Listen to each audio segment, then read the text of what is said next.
बिस्मिल्लाहिर्रहमानिर्रहीम। अस्सलाम वालेकुम बच्चों, अपना चैप्टर नंबर 8 पढ़ रहे हैं जो कि एलिफेटिक हाइड्रोकार्बन्स। एलिफेटिक हाइड्रोकार्बन्स की हमारे पास 3 क्लासेस थी, जिनमें से हमने जो है अल्केन्स और अल्कीन्स पढ़ लिए हैं, और आज जो हम स्टार्ट करने वाले हैं वो है अल्काइंस।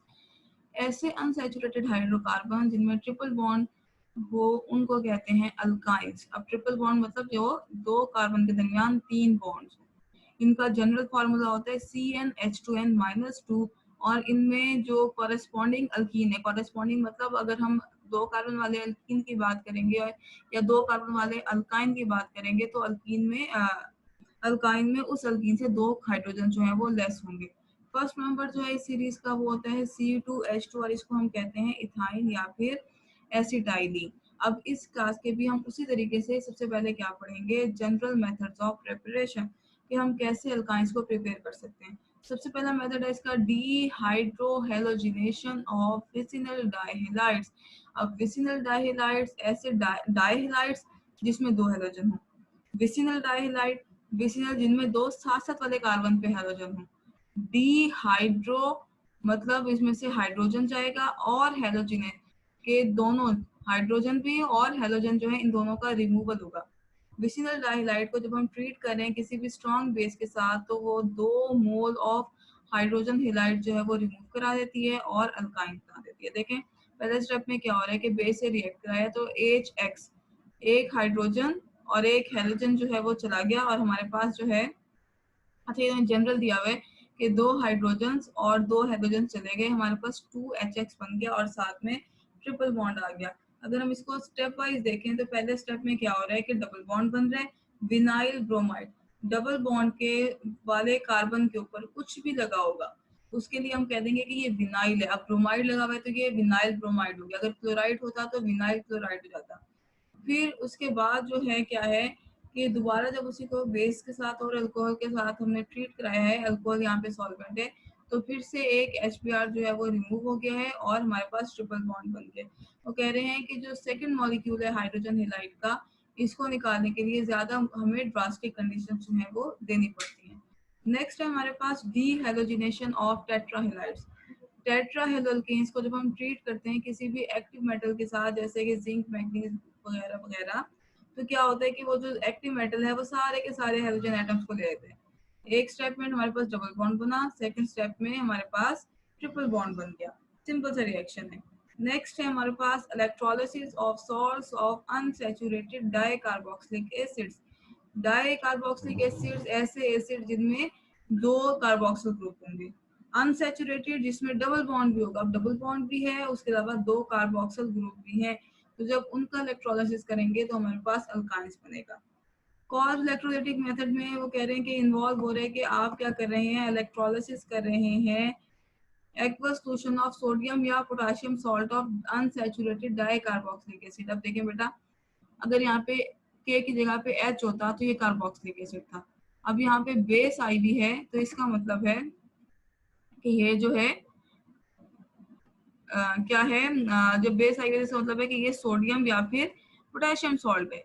उसके अलावा जो है अगर हम ये देखें कि यहाँ पर भी हमें एक डबल बॉन्ड नजर आ रहा है, तो इस डबल बॉन्ड का मतलब क्या है कि जो कार्बोक्सिलिक एसिड है ये अनसैचुरेटेड है, ये सैचुरेटेड नहीं है।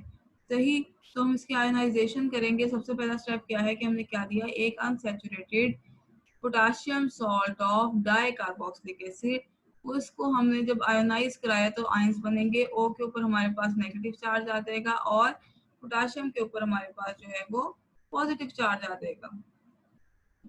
सही, O के ऊपर नेगेटिव और पोटेशियम के ऊपर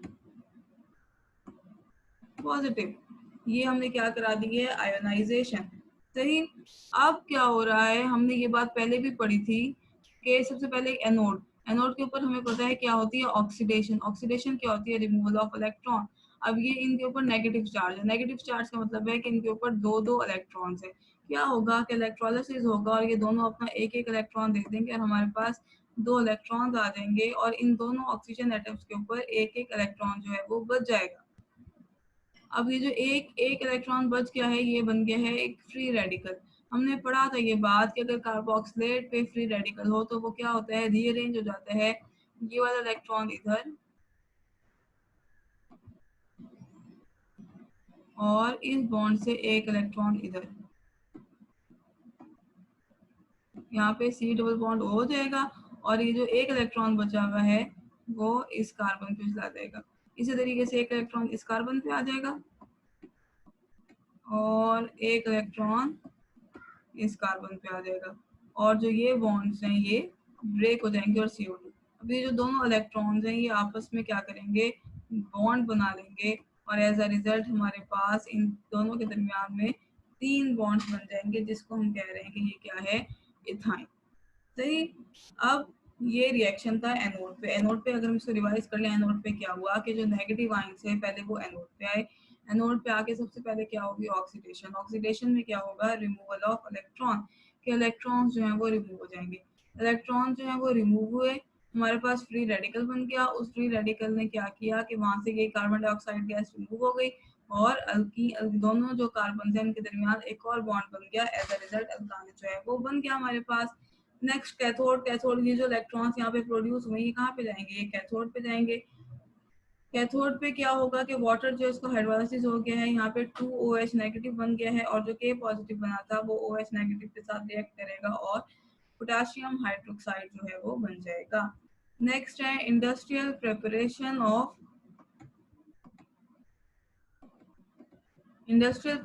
ऑफ इथाइन। इंडस्ट्रियल स्केल पे इथाइन को हम प्रिपेयर करते हैं by the reaction of calcium carbide CaCO2 with water. Calcium carbide को जब हम वाटर के साथ रिएक्ट कराएंगे तो हमारे पास जो है क्या होगा, अल्काइन जो है बन जाएगा। अब कैल्शियम कार्बाइड खुद कैसे बनता है, आप कैल्शियम कार्बाइड बना सकते हैं। लाइम को हीट करेंगे कोक के साथ बहुत हाई टेम्परेचर पे। कितना हाई टेम्परेचर लिया आपने, 2000 डिग्री सेल्सियस का, इतना हाई टेम्परेचर लिया। कैल्शियम कार्बाइड और कोक 2000 डिग्री सेल्सियस पे आप उसको ट्रीट कराएंगे तो हमारे पास कैल्शियम कार्बाइड और साथ में कार्बन मोनोऑक्साइड बन जाएगा। अब ये जो CaC2 है कैल्शियम कार्बाइड, इसको वाटर के साथ ट्रीट किया तो इन दोनों कार्बन के साथ हाइड्रोजन आ जाएगा और ये जो OH ट्वाइस है वो आ जाएगा कैल्शियम के साथ। तो एज अ रिजल्ट अल्काइन जो है हमारे पास बन जाएगा। अब हमने जो है कितने मेथड्स पढ़ लिए हमने, डीहाइड्रोहेलोजिनेशन ऑफ विसिनल डाइहैलाइड के विसिनल डाइहैलाइड में से डीहाइड्रोहेलोजिनेशन करा लें, 2 HX रिमूव होंगे और ट्रिपल बॉन्ड बन जाएगा। डीहेलोजिनेशन ऑफ टेट्राहेलाइड्स, टेट्राहेलाइड्स को जब हम किसी भी एक्टिव मेटल के साथ ट्रीट करेंगे तो एज अ रिजल्ट हमारे पास ट्रिपल बॉन्ड बन जाएगा। फिर है कॉल्स इलेक्ट्रोलाइटिक मेथड। ये देखें बी वाला मेथड आपने अल्केन्स की प्रिपरेशन में पढ़ा है, अल्कीन्स की भी और अल्काइंस की भी।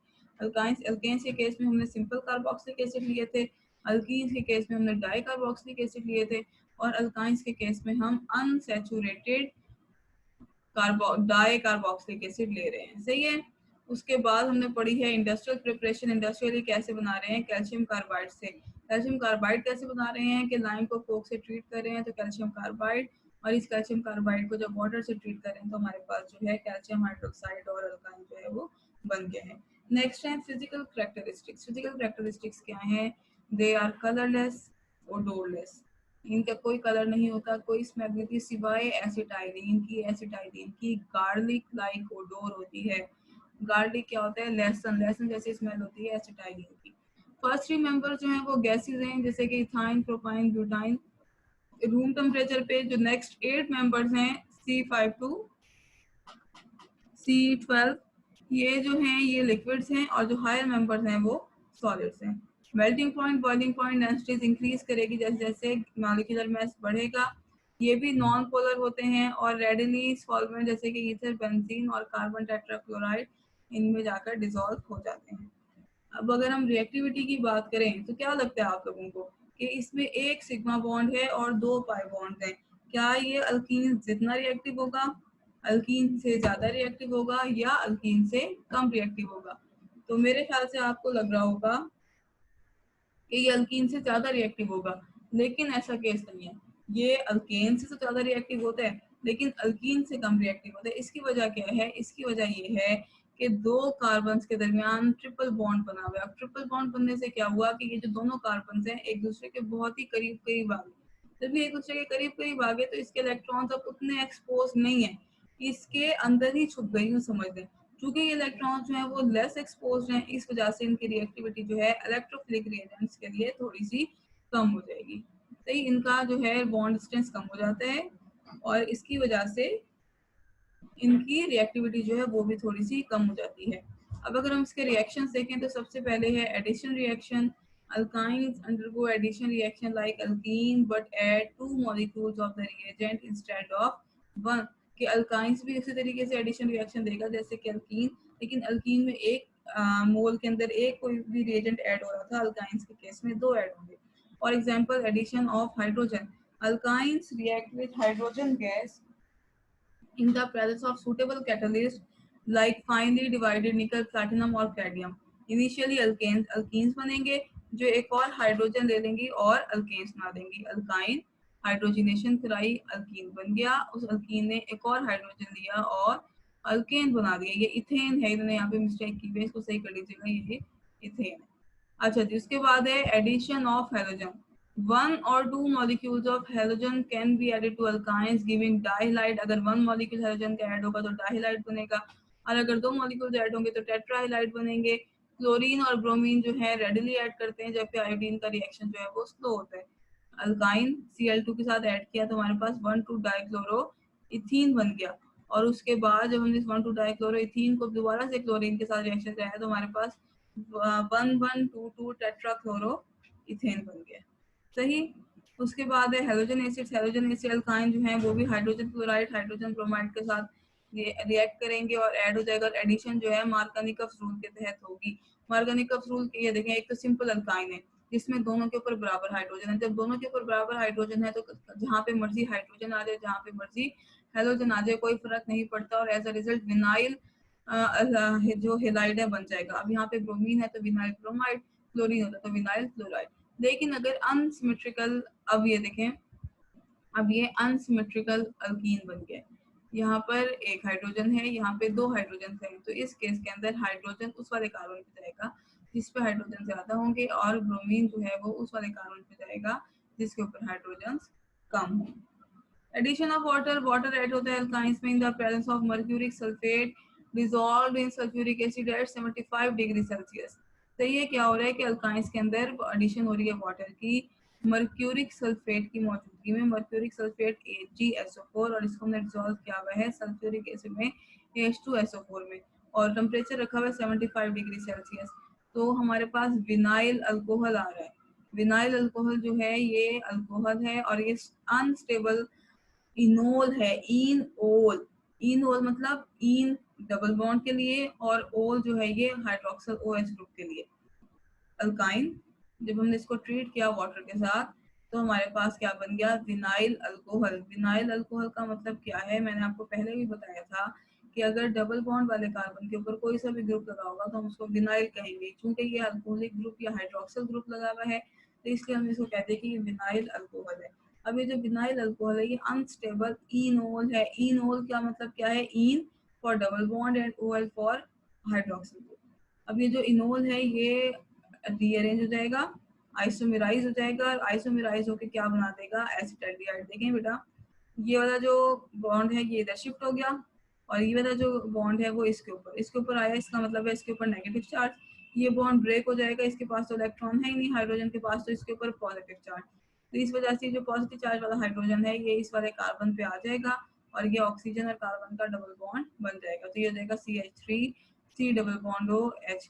सिर्फ और सिर्फ अल्काइंस जो हैं वो एल्डिहाइड देंगे, और बाकी तमाम के तमाम तर अल्काइंस जो हैं वो कीटोन्स देंगे। फॉर एग्जांपल ये देखिए हमारे पास CH3C triple bond H plus H2O mercuric sulphate और सल्फ्यूरिक एसिड की मौजूदगी में हमारे पास विनाइल अल्कोहल बना। अब देखिए बेटा, जब विनाइल अल्कोहल बनेगा तो इस केस के अंदर भी जो नेगेटिव पार्ट है वो OH वाला वो इस वाले कार्बन पे आएगा, जो हाइड्रोजन है वो इस कार्बन पे आएगा जिसके ऊपर हाइड्रोजन पहले से ही ज्यादा है।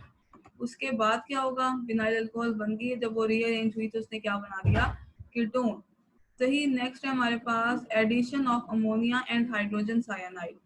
अमोनिया और हाइड्रोजन साइनाइड जो है रिएक्ट करेगा इथाइन के साथ in the presence of a suitable catalyst to give nitriles. क्या बनाएगा, जब हमारे पास अल्काइन का रिएक्शन होगा अमोनिया और हाइड्रोजन साइनाइड के साथ, तो ये नाइट्राइल्स बना देगा। नाइट्राइल्स क्या है हमारे पास, देखें C triple bond N, alkyne plus NH2, तो ये CH3 हो जाएगा। ये C और C के आगे triple bond N, methyl nitrile. या फिर अगर ये जब अमोनिया के साथ कर रहे हैं तो मिथाइल नाइट्राइल, और जब हाइड्रोजन साइनाइड के साथ करेगा तो एक्रिलोनाइट्राइल। एक्रिलोनाइट्राइल में क्या है कि एक डबल बॉन्ड जो है वो मौजूद है, यहाँ से ये बॉन्ड जाएगा, इधर अटैक करेगा, इसके आगे आके CN लग जाएगा, और ये जो हाइड्रोजन है वो इस वाले कार्बन के साथ जाएगा। तो ये होपफुली आपको ये समझ आया होगा। इसमें अगर कोई भी प्रॉब्लम है, कोई भी इशू है, तो आप लोग पूछें, इसको बार बार पढ़ें ताकि आपकी कंफ्यूजन क्लियर हों। रिएक्शन जो है वो एक दूसरे से मिलते जुलते हैं, तो इसलिए ज़रा इसको बार बार पढ़ने की ज़्यादा ज़रूरत है। अच्छे अच्छे तरीके से पढ़ें बेटा, मेहनत करें, अपना ख्याल रखें। अल्लाह हाफ़िज़।